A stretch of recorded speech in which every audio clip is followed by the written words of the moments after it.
Selamat bertemu kembali dengan podcast KKIHK. Dan pada kesempatan ini sebenarnya kita akan mengundang para ketua atau koordinator dari masing-masing keuskupan, tetapi tidak semua bisa hadir karena berhalangan.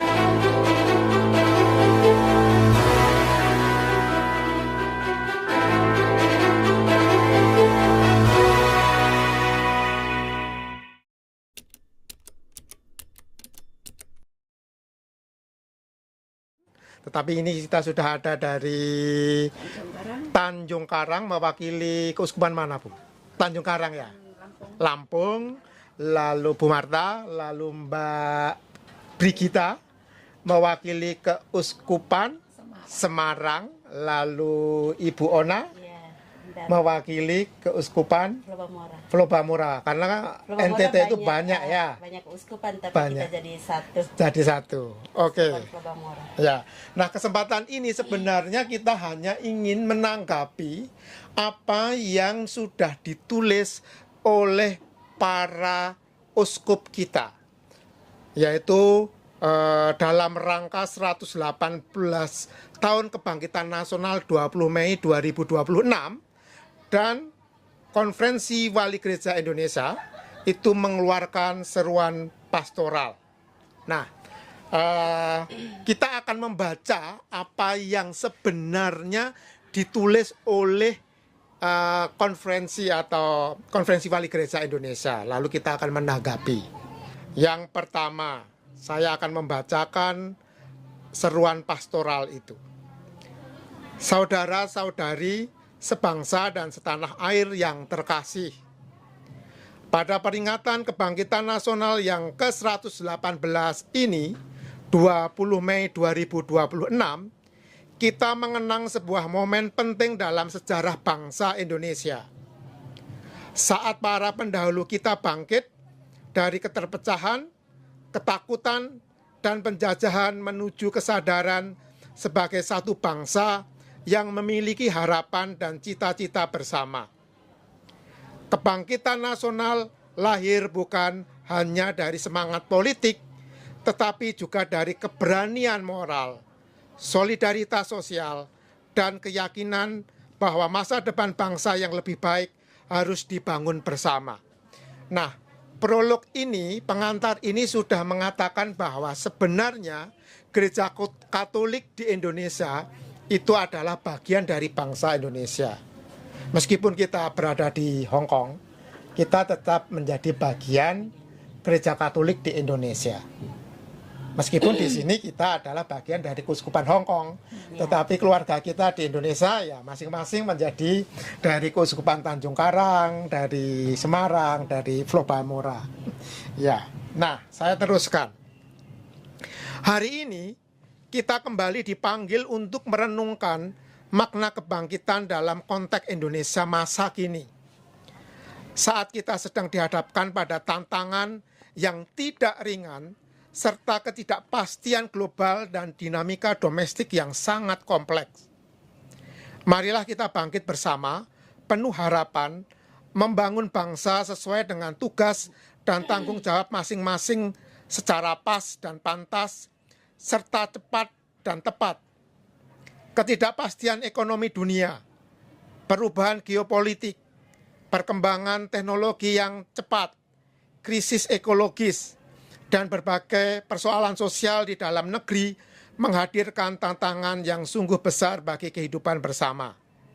Dalam situasi seperti ini, pemerintah, masyarakat sipil, komunitas agama, dunia pendidikan, pelaku ekonomi, dan seluruh rakyat Indonesia, kita semua dipanggil untuk berjalan bersama menjaga harapan dan memperkuat persaudaraan kebangsaan. Nah, kalau dari dua paragraf yang tadi saya bacakan, apa yang Ibu Brigita atau Ibu Ona dulu, Ibu Ona rasakan dan tanggapi, menangkap apa Bu Ona? Dilihat dari situasi di Indonesia, di tanah air itu bentrokan antara agama ya, dan itu kita semua sudah tahu bersama. saling adu domba antara yang Muslim dengan Katolik, Katolik dengan Protestan. Dan Protestan dengan Katolik itu yang lebih seru karena ada Edis TV yang menyatakan dia paling benar, ajarannya paling benar. Jadi itu saya merasa bahwa suatu tindakan ini kita lahir dari satu. Sebenarnya Kristen itu awal mulanya dari satu, kita satu gereja. Tetapi ada perpecahan dan membuat kubu mereka bahwa mereka itu lebih pintar, mereka lebih mengerti Injil, Alkitab semua itu dari A sampai Z mereka lebih mengerti karena memang mereka pelajari itu semua. Tapi untuk kita iman Katolik itu pada umumnya bukan soal mempelajari Alkitab itu, tetapi kita lebih ke Tindakan nyata. Iya, tindakan nyata, tindakan konkret. Ya. Melayani dengan bukan berpegang pada Alkitab. Oke.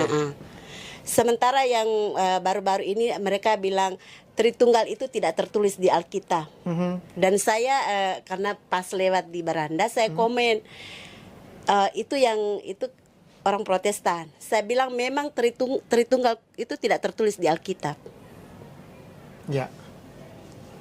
Dan itu memang tidak mudah. Tidak mudah untuk bisa menjelaskan dan mengklaim mana yang paling benar gitu ya Bu Ona ya. Iya, Pak. Iya, jadi memang salah satu yang memang sekarang merasakan ada berbagai macam situasi.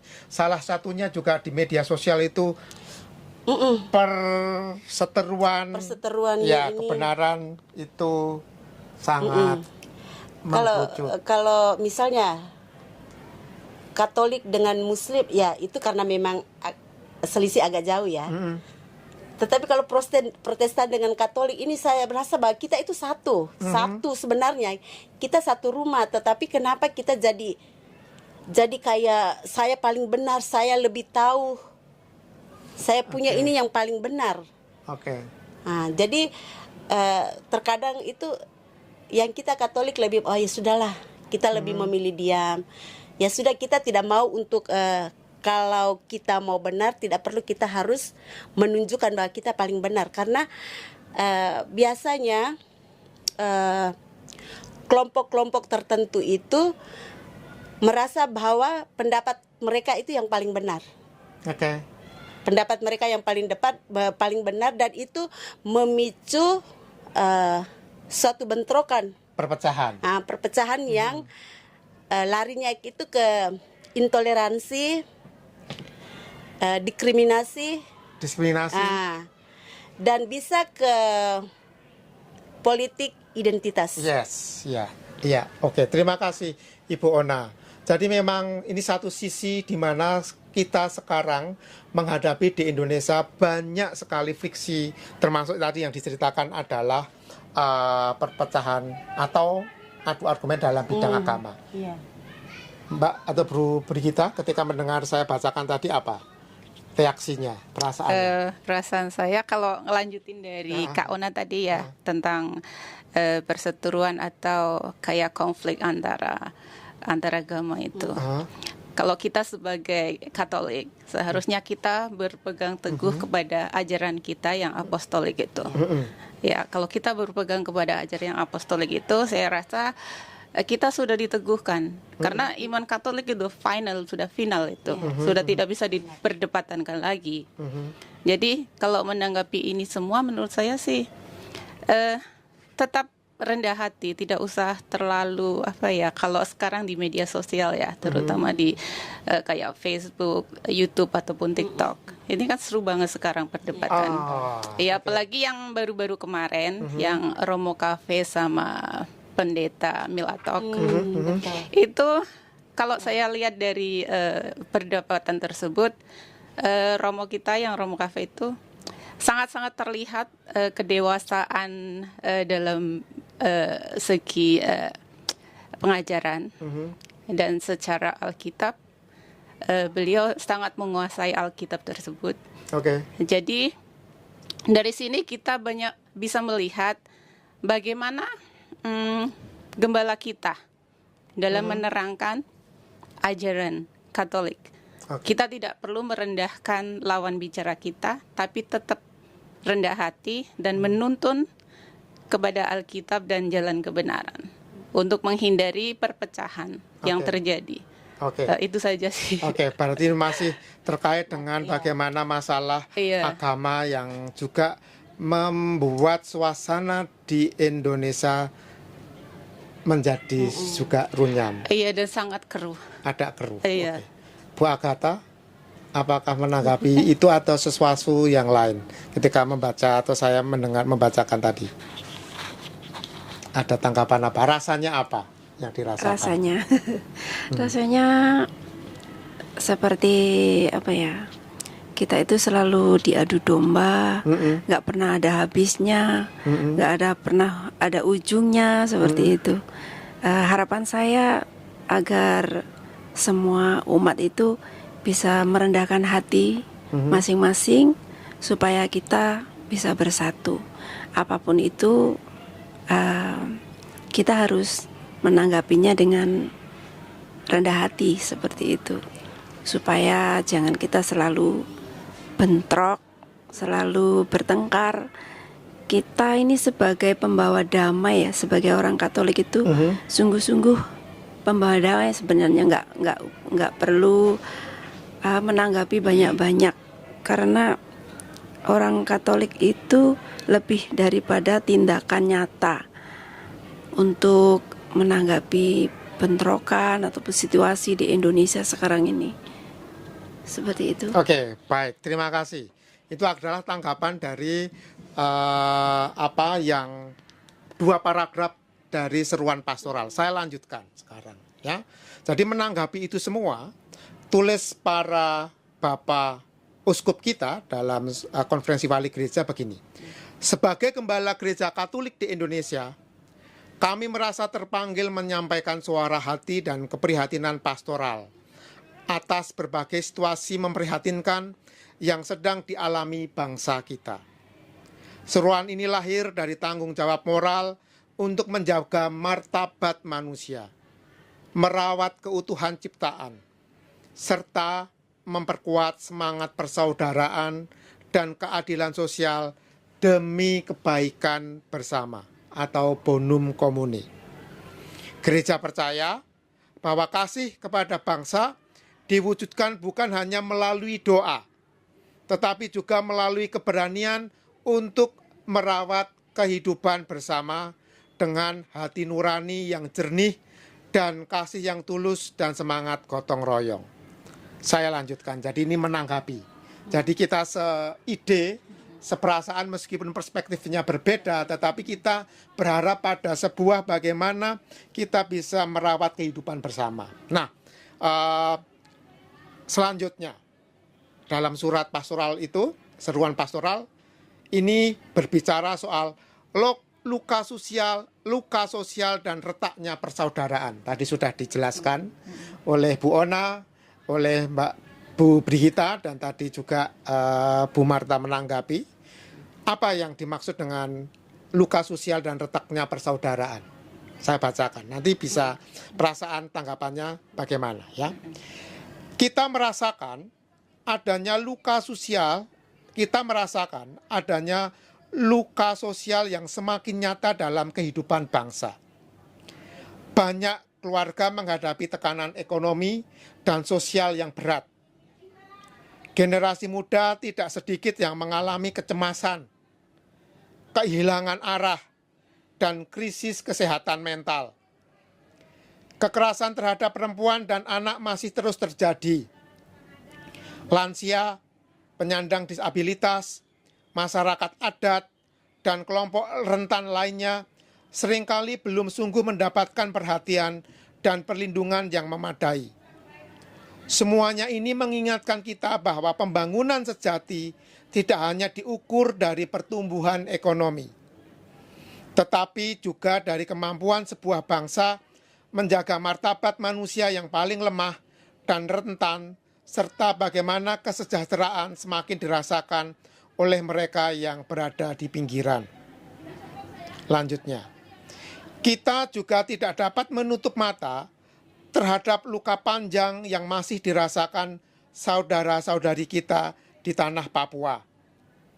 Kekerasan, ketakutan, dan kurangnya rasa saling percaya telah meninggalkan luka batin yang mendalam pada lintas generasi. Papua bukan sekedar persoalan pembangunan atau keamanan, melainkan bagian utuh dari wajah Indonesia yang menuntut niat baik dan kejujuran kita dalam berjuang demi kesejahteraan Papua dan kebaikan bersama. Pendekatan keamanan bukanlah jalan cepat dan tepat dalam menyelesaikan masalah Papua. Karena itu diperlukan pendekatan yang semakin manusiawi, dialogis, partisipatif, dan berakar pada penghormatan terhadap sejarah, budaya, serta hak-hak dasar masyarakat setempat. Nah, pada bagian ini, para Bapak Uskup di Wali Gereja mengerucut kepada persoalan Papua. Dan memang tadi sudah disebutkan ada adu domba, ada berbagai macam hal terjadi di tanah Papua. Tapi teman-teman, Bu Ona, Bu Brigita menanggapi sesuatu yang di medsos rame, percaturan soal agama. Dan itu memang menjadi bagian juga dari persoalan sosial kita. Nah, melalui tadi mendengar ini, Bu Marta, perasaan Ibu apa? Paragraf tadi ketika mendengar suatu situasi atau tulisan dari, seruan dari para Bapak Uskup. Bu Marta merasakan apa? Saya merasakan sedih sekali, Pak. Kenapa seakan mereka itu tidak memanusiakan manusia? Iya. Seakan tidak mengerti penderitaan orang kecil ataupun orang miskin. Merasa apa ya? Menginginkan bahwa pemerintah itu harus bertindak adil, sungguh-sungguh menjangkau orang-orang kecil di bagian Papua ataupun di Indonesia. Itu banyak sekali orang-orang miskin, orang-orang yang tertindas, yang tidak mendapat keadilan. Terus keinginan perasaan saya itu ingin sekali supaya pemerintah itu bisa menjangkau mereka, bisa melihat benar-benar bagaimana cara menanganinya. Karena kalau yang saya dengar ya, Indonesia itu kaya raya, tetapi banyak sekali kalau dilihat di medsos itu banyak sekali orang-orang miskin, orang yang kekurangan. Terus masalah itu nggak pernah berhenti, selalu ada, apalagi menindas orang-orang kecil seperti yang saya dengar di Papua itu. Wah, seakan berat sekali ya bagi mereka. Sampai mereka mendirikan salib merah. Oh, itu Bu Marta juga. Sedih sekali Pak melihatnya. Kayak seakan tidak dipantau oleh pemerintah atau bagaimana ya. Seakan terpinggir sekali. Cara mengatasinya, berharap sekali bahwa pemerintah itu juga memperhatikan atau mencari solusinya seperti apa. Terima kasih. Bu Brigita menanggapi apa bagian yang tadi? Apakah sama atau ada perasaan lain yang muncul? Kalau saya sih lebih ke ke orang-orang kecil, orang-orang yang rata-rata itu yang ekonominya di bawah gitu ya. Terus lansia dan juga anak-anak terlantar. Itu seharusnya lebih diperhatikan lagi supaya mereka juga bisa hidup layak gitu. Dan juga terkadang orang-orang itu malah memanfaatkan dari situasi ini untuk mencari keuntungan sendiri. Itu yang kurang baik sebenarnya. Tapi ini sulit ya kalau untuk dipraktekkan di dunia nyata untuk yang benar-benar ingin membantu mereka tanpa ada ingin mengambil keuntungan gitu. Ya intinya ya semoga saja kedepannya sih ada orang-orang yang terbuka hatinya untuk membantu mereka yang membutuhkan, yang mereka khususnya yang di pedalaman. Iya.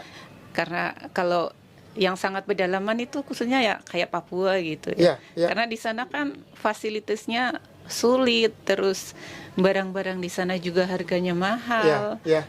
Mhm. Ekonomi sulit dengan harga-harga harga-harga kebutuhan sehari-hari itu selangit gitu. Jadi kayak tidak seimbang gitu. Ya, Ini membuat sulit untuk mereka berkembang itu. Ya. Itu saja Pak Dede. Terima kasih. Ibu Ona, ada perasaan atau tanggapan lain? Ini yang tadi itu kan seruan dari agama ya, dari bapak-bapak uskup mereka. Terkait ini kan saya rasa bapak perhatian pemerintah untuk masyarakat kecil khususnya di pelosok-pelosok. Ya. Banyak loh orang-orang yang kurang mampu, pendidikannya tidak dipenuhi, karena pemerintah itu tidak turun untuk ke pelosok-pelosok.